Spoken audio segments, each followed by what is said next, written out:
భద్రాద్రి కొత్తగూడెం జిల్లా దుమ్ముగూడెం మండలం రామచంద్రపురం గ్రామంలో జరిగిన అగ్ని ప్రమాదంలో 2 ఇళ్లు పూర్తిగా కాలిపోయాయి.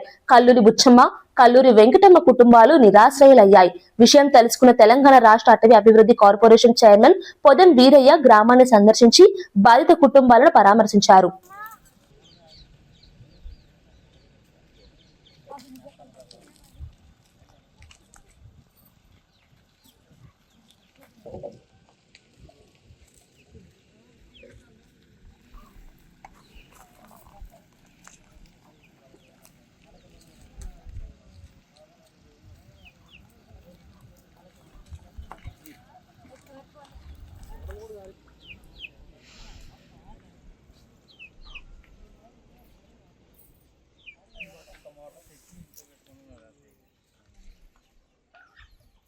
హెడ్ క్వార్టర్ అయినా కానీ ఫైర్ స్టేషన్ కి అది సెంటర్ కాదు.